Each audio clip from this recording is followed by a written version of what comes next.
Today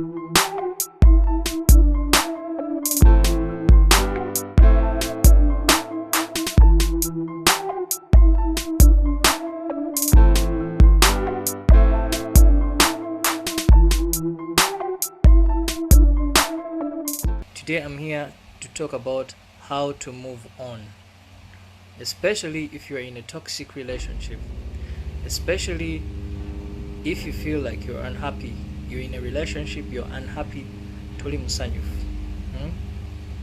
How do you move on? I'm here to talk to you about that. First and foremost, love is a very great feeling. You understand, my people? It is good to love. It is good to love. Love is an amazing feeling if you are in a relationship with the right person. If you are dating the right person, love ejja kunyumira okitegeera. nga omuntu gwoyagala akukiririza buli kyokola okitegeera. Love eba ejja kukolera, ejja kunyumira okitegeera. Buli kyokola jalaba nga kiri right, you know. But if you are dating the wrong person, my brother, my sister watching me, it's not going to be easy for you. You're either going to end up in emotional depression, oba ojja ending up nga weetuze n'okwetuga. Nze kambabuulire, nze nasalako weight lwa love, mukitegeera. Alina omukwano mungi nnyo nze gwe mulaba. It's not bad to love. Sinti mbagamba nti it's bad to love. It's not bad, okay? It's okay to love someone. Naye ani gwoyagadde? That's the question. Ani gwoyagadde is the question of who you're falling in love with. Some of you, after you fall in love, it's very, very hard, kambabuli. It's very, very difficult to move on, especially ng'omuntu omukkiriza. Kiba kizibu nnyo okumuvinga on. Basinga kumwe ababaddeko mukwano mukimanyi. Omuntu omubuuza agamba omusajja annumya omutwe, omukazi annumya omutwe, omugamba lwaki tomukyawa? N'agamba mwagala, I can't live my life without this person. Ganda wange. That is an imagination. Get it? I understand it's not easy. Si kyangu kukeera kusalawo nga mumaze omwaka gumu n'omuntu, myaka 2, 3 kitegeera. Nga mudatinga. You probably share the same friends with this person. I'm sharing a mutual friends. Kitegeera. Nakeera ku machanga akoze ebyamanyanga, you have to move on. You understand? Ningo omutima gugamba, are you doing the right decision? Are you making the right decision? Kati awo wetulaga abasinga ku mwe step eyo balima no getting locked up ku muntu n'osigala in a toxic relationship. Ukitegeera? Because you think things are going to get better. Sokolada kansoke mbabuulire. Omuntu gwoyagala wabanga mwezi nga tayenda not one nga teyayenda sigumu 2 3 nga jonna omukwata n'omusonyiwa, tosuubira nti oyo omuntu ajja kukyuka.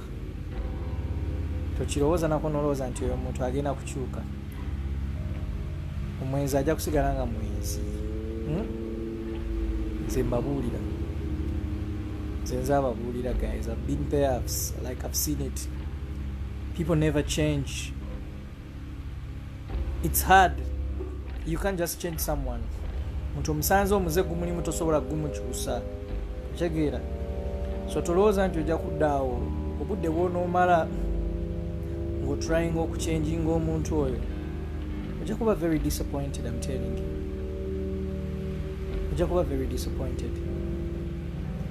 Omwezi omuntu omusanze oba tugeze gwe toyagala basajja banywa mwenge naye omusajja wanywa nnyo omwenge oba mukyala wanywa nnyo omwenge nze kankubulira agawalaayi oba omulinda akyuke ojja kuba disappointed, ojja kuba very very disappointed. Wobeera ngaawo ng'olinda omuntu bw'akyuke side yo. Waliwo ngambye wano mbu omuntu alokoka. Yes, omuntu alokoka, but okutegeera enjiri y'obulokozi nze nalokoka 2016 kyantwalira omwaka gumu mulamba okutegeera obulokozi because nakolanga ensobi ze ezimu okitegeera. So tulowooza nti enjiri y'obulokozi omuntu agitegeera mangu. It takes people time, you understand? So mbadde nkyabagamba bagayi, bagayi, it's not easy for people to change. Many of you are in relationships waiting for your partners to change. But the question is, will they change? That's the question. Kyebuuze. Gwe omuntu n'omugamba nti kino ekintu sikyagala n'addamu n'akikola si gumu, si ebiri, si esatu. Ate obuzibu bwe mwina that your partners know nti mubaagala nnyo. Teri kintu kizibu muntu kumanya nti omwagala nnyo aba agenda kujooga ggwe. Kankubuulire, omuntu buli lwamanya nti omwagala nnyo tamala gakyuka. Harriet Kisachi agambye, but through prayers omuntu akyuka mpola mpola. Harriet, that is what they call destiny. If you're destined to be with that person ajja kukyuka, but if you're not destined to be with that person tasobola kukyuka. Nze nasabirako omuntu ne musiibira ne nkola buli kimu n'akyukako nga weekend naddayo mu mbeera ze eza bulijjo. But why? And I used to ask God, it's because nakakanga. I used to force something that was never meant to happen. You understand? Ng'omutima ogwange gukkiriza nti kijja kusoboka. But the best thing I had to do was to move on. You understand? Sometimes decisions you people make matter a lot. Decision gyokola. Nkimanyi kintu kizibu nnyo. Ojja kwagala omuntu, buli lweyagala omuntu mutuuka time nga musharing emikwano nga bakwano be bakwano bo. Kitegeera mutambulira mu bifo byebimu, muyinza n'oba mukolera wamu. Mu mbeera ng'eyo kikufuukira kizibu nnyo okumuvinga on. But bw'okikkiriza mu mutima gwo n'okola ebintu bino bye ngenda okugamba, osobola okumuvinga on very fast. And the earlier the better for you to move on.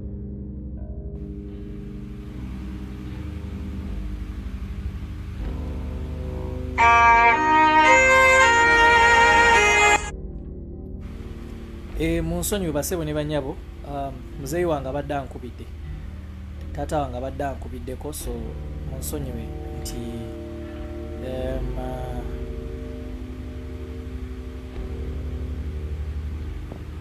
munsonyiwe nti muzeeyi wange abadde ankubiddeko, that's why the video paused. Yes, I had to pause because my dad was calling me. Kakati tweyongereyo ku mboozi yaffe. Mbadde mbagamba ojja kwesanga ng'omuntu gw'oyagala musharinga emikwano. Step number 1, musharinga emikwano, musharinga nga musharinga we mukolera. Let's assume you guys work from the same place.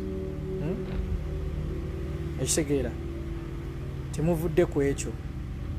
Buli lwolwa n'omuntu omututte mu famire ye mulabye mbaganda, mututte mbaganda bo bamulabye, musharinga emikwano, mukolera mu kifo kyekimu, mutambulira mu bifo byebimu. Literally everything that surrounds your life nga mukisharinga n'ono omuntu. omuntu ate ng'ensi nzibu nze kankubuulire abantu betusinga okwagala oluusi basinga otukola ebintu byembwa mukimanyi ekyo oyinza oba olina best friend wo nakukola ekintu kyembwa nga tokisuubira so kyekimu even with these people we fall in love with ojja mwagala omuwa omutima gwo you sacrifice everything abamu kummwe muinvestinga ne sente zammwe mu bantu be mwagala nosanga omusajjawo oli muwala maybe omusinga level okola mulimu abawala bemmanyi bambi aba sacrifices everything they have worked for to see their men happy mulimu abalenzi bemmanyi that have sacrificed everything nga bwakola ng'akiwaayo ku mukyala we amusanyusi okitegeera so in that way oluusi sente tekiba kikulu mu relationship sobola okukwata emitwalo gange 2 nengawa omuntu gwenjagala nga gembadde nina naye nga muwedde out of love nga sisazaagala in return ekitegeera oba nga teziriko strings attached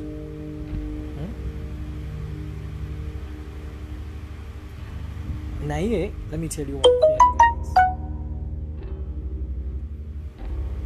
Buli kibaawo, no matter how many memories you share with someone, no matter how long you spend with someone, if you're not happy, if you feel like this relationship is being heavy on you, buli lwotandika okulowooza, buli lwotandika okubeera ne sleepless nights, buli lwe mutandika okukayana mu relationship, then you're not meant to be in that relationship.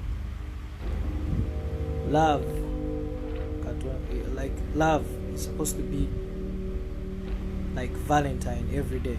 If you're dating the right person, mwina okubanga museka, ainobanga best friend wo, ainobanga takulumya mutwe, ainobanga akwadvisinga mu bikimu.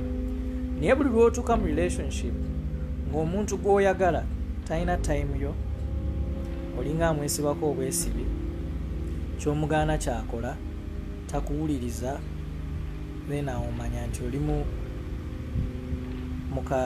bagita batya you're in danger, mu luzungu bakita danger, oba oba ke katyabaga mu Luganda.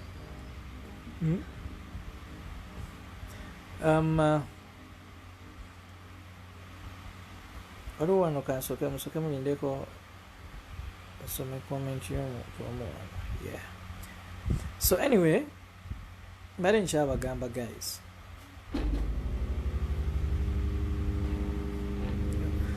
so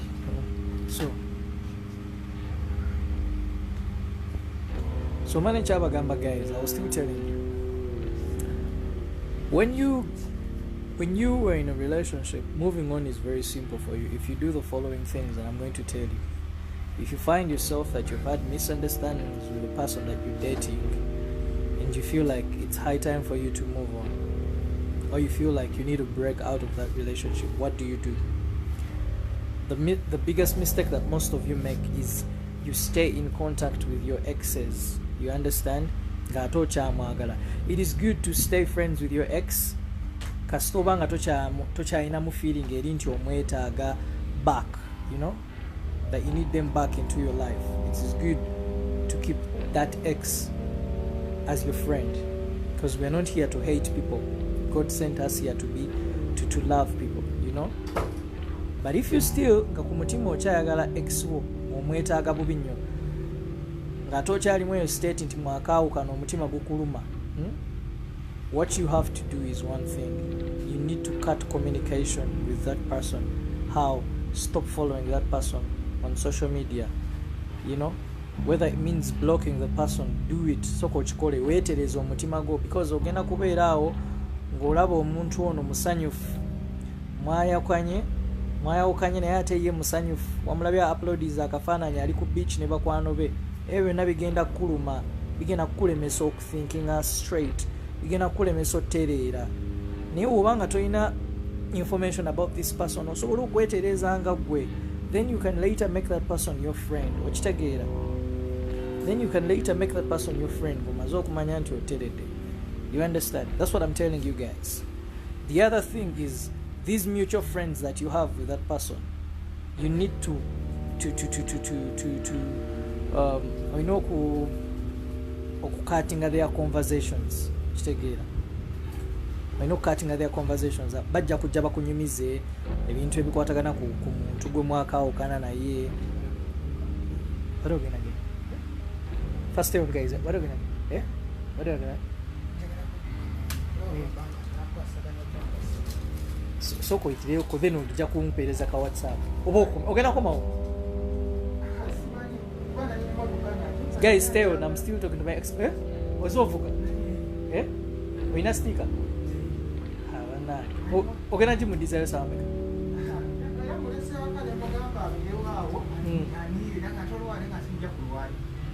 Yeah. Neda kati tuogezeganye. If you can, you send the money. If it's possible, kale. All right.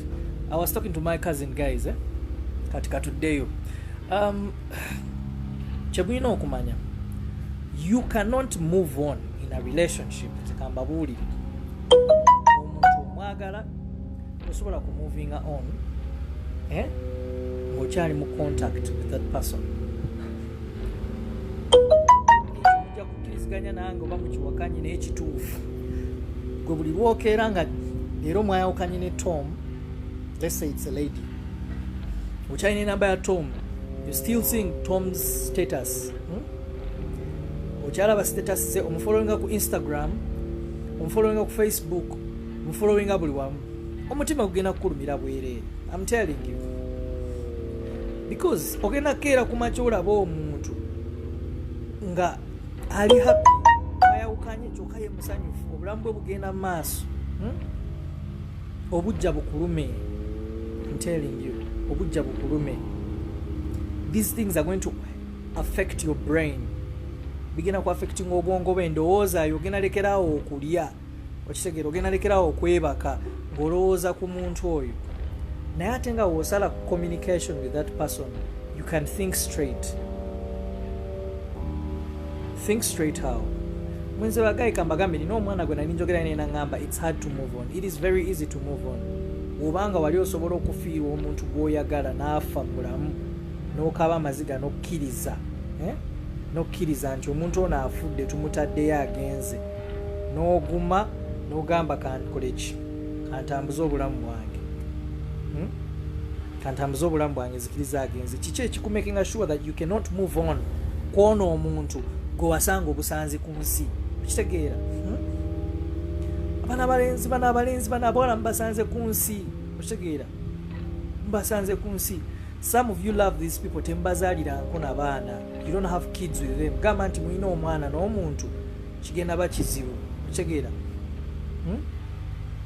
Naye gayo omusanze ku nsi tomuyinaamu baana. Owooza it is hard to move on. I really love him.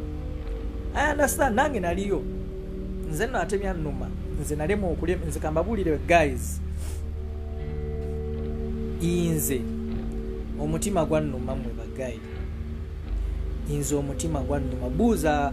I don't know my friends lumunja kuleta mukwano gwange live bamuyita Tud Ivan Sozi yali ex manager wange abanyumize ku bulamu bwange when I was recovering.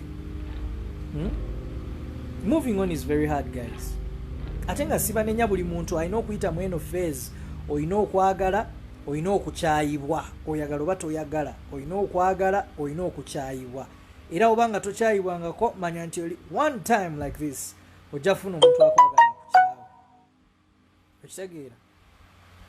So kino ffenna tulina okiyitamu tolina ngeri gyolina kyewala tugenda kiyitamu ffenna. At one point we have to get those disappointments. You understand? Inze mbagambye laavu yannuma Christmas neetuuka nga sijagala. Inga gomanyi Christmas bwenyuma neetuuka emmere ya Christmas nennema laavu yannuma.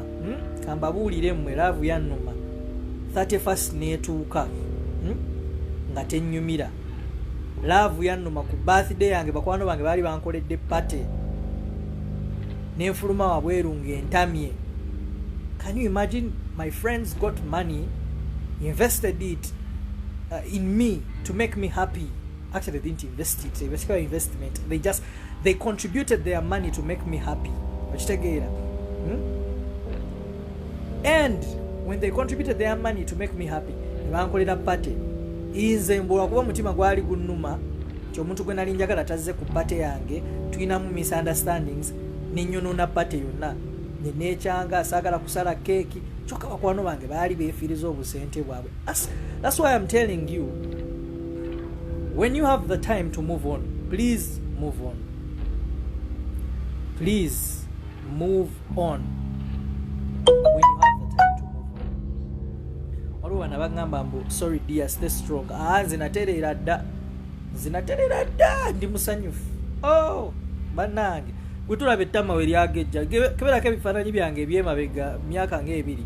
Nali mutono muno, laavu yali emmazemu nga nkozze muno nzenna n'omubiri nga siina, ne kati laba omubiri, laba omukono. Zinaterera kati naawe tongamba na bya sorry ezo naawe, zinaterera. Just I'm here to talk about that situation because mbadde nga nezi inbox nyingi ng'abantu bangamba Bruno omutima gunnuma, please advise me, help me, okitegeera ebintu ebityo. So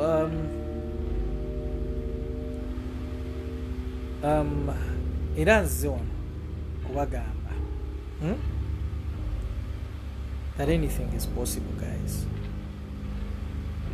You can easily move on if you decide kwe kasita osalawo mu mutima gwo, kasita osalawo, you can decide n'ogamba nti I'm going to move on.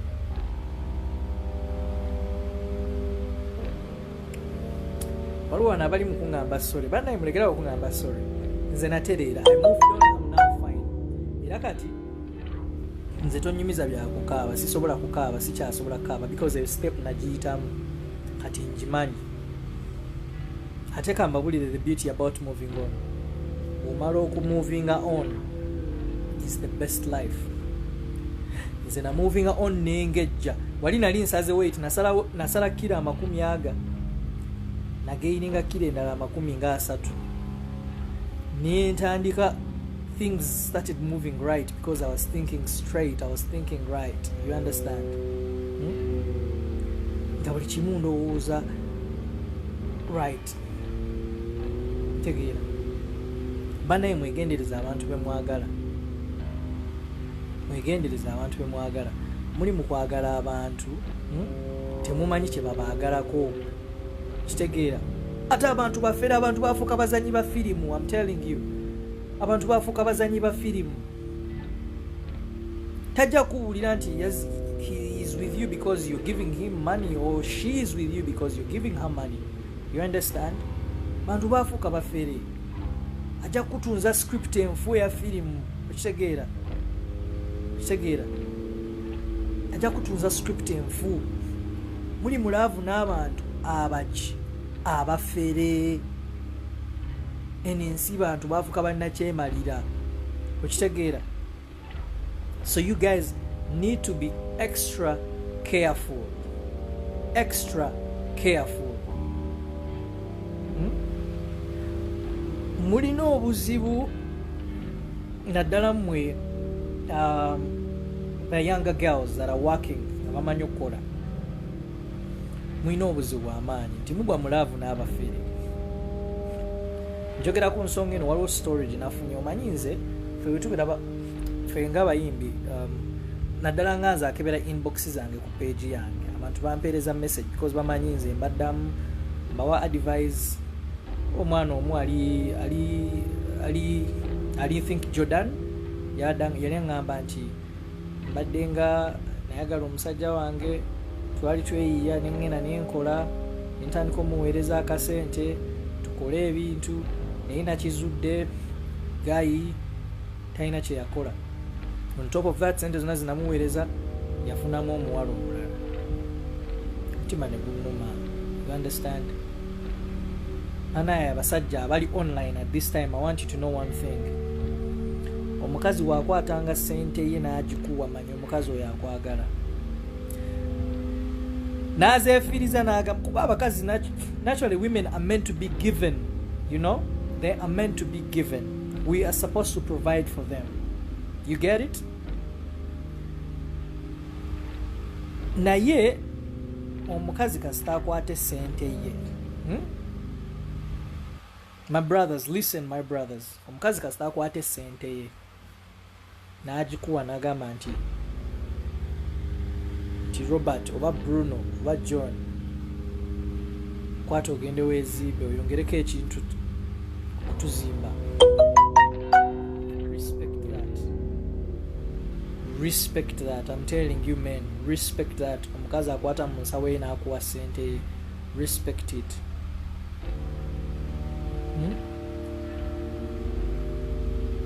Respect that. Mugenda tuuka time nze kambabulire mmwe you guys who mess up mwe abalenzi abamessinga up on these good women. Mugenda tuuka time mutukyaya abaana bano batukyawe balowooze nti ffenna tuli bafere tuli bayaaye okitegeera mutwonoonere tutuuke ku baana nga takyasobola na kwesiga okitegeera takyasobola na kuwulira mazima okitegeera so temutwonoonera ffe okitegeera oba omwana w'abendi tomwagala tomala budde tomumalira budde stay away from somebody's daughter or son oba tomwagala tomalira mwana w'abendi budde. Guys, the money how much stress omuntu gyayitamu. Make it clear from the start. We biba bintu byakwewaako bubi kimubuulire nti ffe tuli wano kwewaako. You understand? Temumalira bannammwe budde. Temumalira bannammwe budde. Wiba nga bintu mugenda kwewaako bwewi mugambirirewo straight from the start byakwewaako bwewi. Toletera munno kugwa mulaavu naawe nga togenda mutegeera. Okitegeera? So, I want to warn the young girls out there that are working, because I know that most people that follow me are in the Middle East. Ngofudde kubali ewaka wana Uganda waliwo abaana abali Middle East abali mukole, especially the girls, and I love them so much. Ladies, be smart. Ng'oyagala omulenzi owe wane Uganda mwabali mukolere bweru abakazi, be very smart. Manya ekika ky'omusajja gw'oyagala okitegeera. Manya ekika ky'omusajja gw'oyagala kuba abasajja bano bagenda bakozesa ensobi. Bagenda bakozesa ensobi. Ogenda kwata obusente obwo bw'oli mukolerera obukwata obumuwe. Obumuwe akudisappointing abutwalire naye omuwala omulala odde wano otandika otukaabirira kinagenda omusajja n'omuwa sente otandika otukaabira. So be smart. Mubeere bakambwe ku sente zammwe mwe abawala mbabuulira naddala mwe abali mukolera Middle East. Mubeere bakambwe ku sente zammwe. Don't just let these guys play around with your stuff, with your money and your things. Be very, very smart, ladies. Be smart, I repeat this. Be very, very smart. I'm telling you, be smart.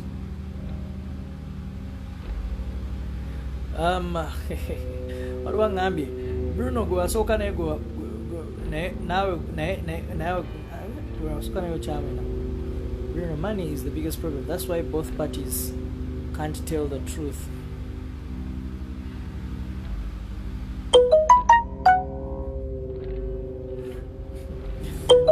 Okay guys, listen to this. Let me tell you. Naddala mu abakyala abampuliriza. Ensonga lwaki njogera ku bakyala, cases zensinga ofuna mu inbox yange z'abawala bato ng'akubuuza advice. Nyamba, my boyfriend has done this to me. I saw your interview talking about love. Lwaki mukkiriza babafere? Why? Lwaki mukkiriza babafere? I'm talking to you, you young lady working in the Middle East. You're working hard for your money. Lwaki okkiriza bakufere? Ochegeera. Omulenzi omulabye ku Facebook. Akukonvinsinze lwakubanga omisinga nti oludde togenda waka omisinga ebintu by'okufula. Don't abana balenzi bafera abamu balina obudde bw'okufulatinga nammwe. Agenda fulatinga naawe akubuzebuza akulimbe. Abamu kumwe muweereza n'abalenzi bano sente nga tonnaba namulabako nga tomulabanga nako. You understand? Notandika okuweereza sente tomulabanga nako. You understand? muweerezambu ssente okitegeera mwebereremu some of you mwebereremu nnyo mwebereremu mbere smart nzebakulira mbere smart nnyo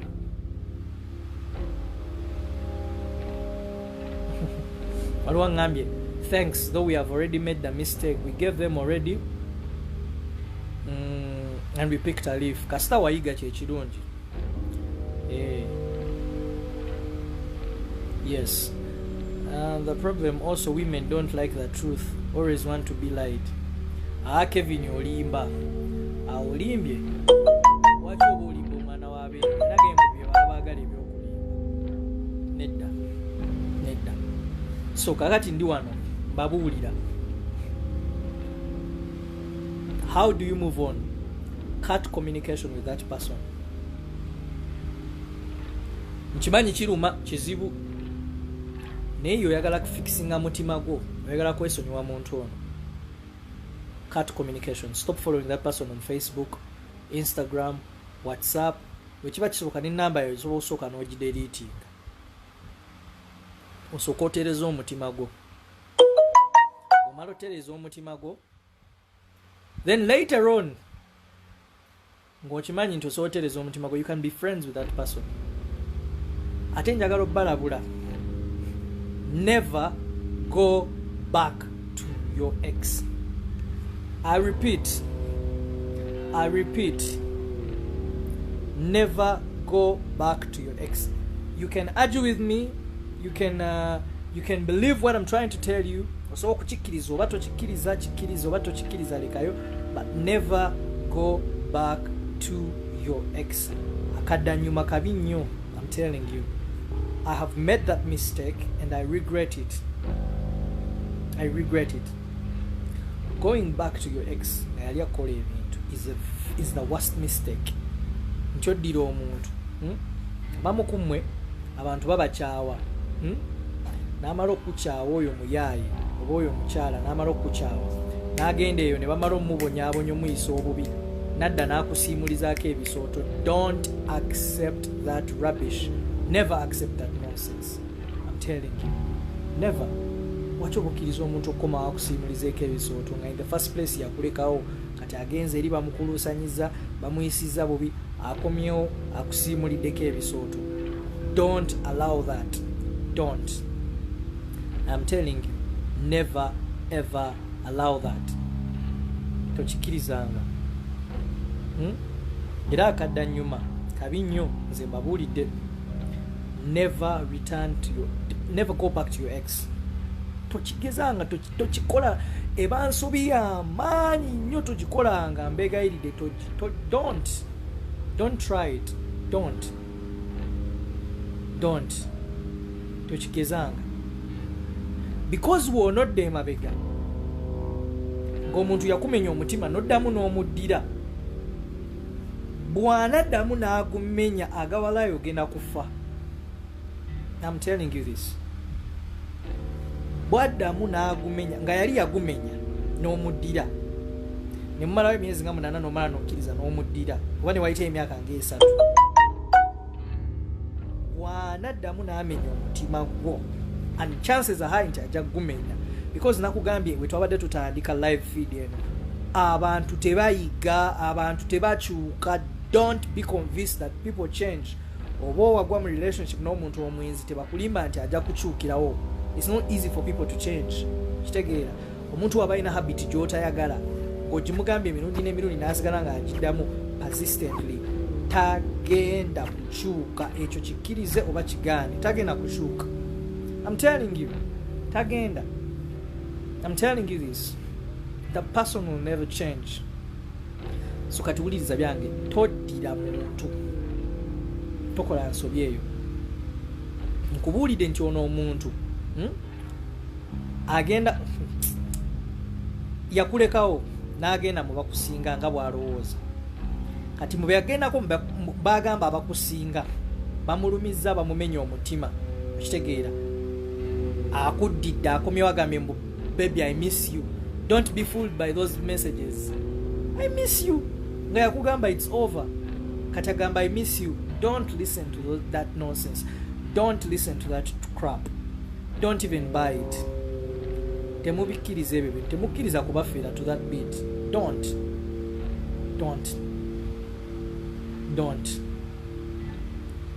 Bw'abanga yasobola okulekawo nga wali omwetaaga ng'omukolera buli kimu n'agenda eri gye yalaga ne bamuyisa bubi kati akomawo gy'oli bw'akwetaaga rubbish ayagala kukusangulizaako bisooto bye agenda abisangulize ku bantu abalala. Don't go back to your exes. Don't. Ate ba ex beeyogeza amala okulaba yakukyawa akulumiza omutima atambudde agenze azunze bamulumiza omutima bamukoze ebintu kati olwo lwajjukira nti wali muntu mulungi wali omuyisa bulungi lwajjukira nti wali muntu mulungi wali omuyisa bulungi atandika okukola ki okuweereza obumeseji hi wotandikola abo hi obwo bwewale.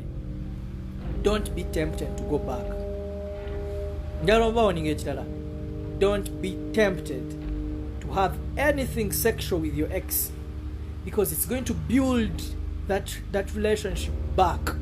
It's going to bring back memories to you zobadde waleka. Memories waliweevaako ozigira oziza waliwo wanambuziza what if you have children together ne mwemba mwina abaana together let what binds you be the kids. Yetolowooza nti wako mwina abaana osobola okuddira omuntu. I'm telling you bw'okola ensobi n'oddira ex wo omulundi ogwokubiri waakubreaking up agenda kushataringa. You will be torn apart. Oyinza obutaddamu nakuzukka iba blow ayinza okuba blow y'amaanyi n'otaddamu nakuyimuka. Ivan Chimbugu agambye, may I believe in second chances. It is okay. Believe in them, but when you give somebody a chance n'akumenya omutima aizulu. Okitegeera nze nze ababuulira temuddira abantu umuddiramu ki lwaki yakulekawo in the first place? Why did he leave you? Why did she leave you? You get? Why did she leave you? Yet you were doing everything right. So why is he returning back? Why is she returning back? Why? You get? Akomye okwesimulizaako bisooto bamaze atuuse erimba yayi bamukubye ebisooto bamuddugaziza akomyewo kati akwesumulizeeko ebisooto.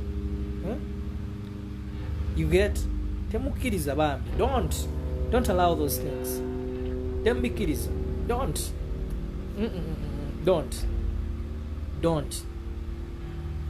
Nze mbabuulira. Don't. Yes. So let me tell you this, guys. One thing you need to know. One thing you need to know before I sign out, because I'm about to go, guys. One thing you guys need to know is we're living in a world of disappointments, guys. You get? We're living in a world full of disappointments. But it doesn't mean your life ends when someone disappoints you. Your life doesn't end when someone disappoints you. There are so many people out there willing to love you. So many people out there, right people, ready to love you the right way. You understand? It doesn't mean that because this person treated you like trash, that everyone else will treat you like trash. No. It doesn't mean that because this person didn't respect you, because this person didn't celebrate you the right way, that everyone else out there will not celebrate you. People are out there admiring you. So be there. Be positive, Be positive, Be very positive. Stop being in toxic relationships.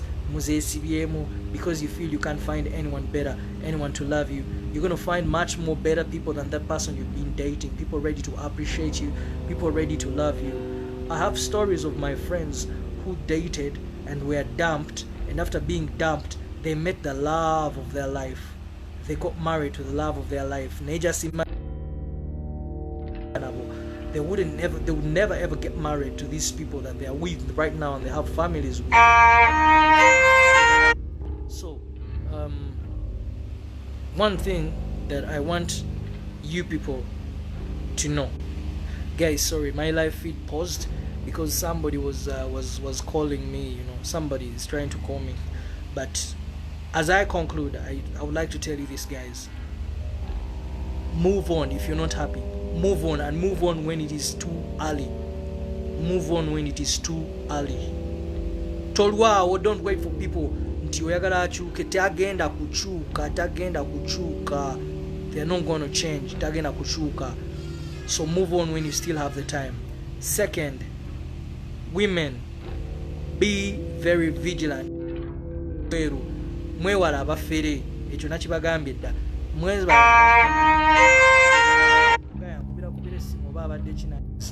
Guys, women, mwewale abafere. Mukitegeera? Mwewale abafere. You understand? Mwewale abafere. Abakazi, mweberere mwewale abafere. Especially I'm talking to my friends in the Middle East, abakyala abakolere Dubai, Oman, Saudi Arabia. Mugwa nnyo mu gapu z'abafere. Mwewale abafere, abavubuka abafere abo. Because ate mwe abawala abali Middle East mwagala nnyo n'ogwa mulaavu n'otandika oweereza omuvubuka ssente nnyo tolina nakyo tomumeeting nga nako. Be very vigilant. You know? Mubeere sharp, mubeere smart. You get? Akasembayo was what? Moving on. Yeah. Moving on. Yeah, you gotta move on. You have to move on. Alright, guys. I love you so much and God bless you. Peace.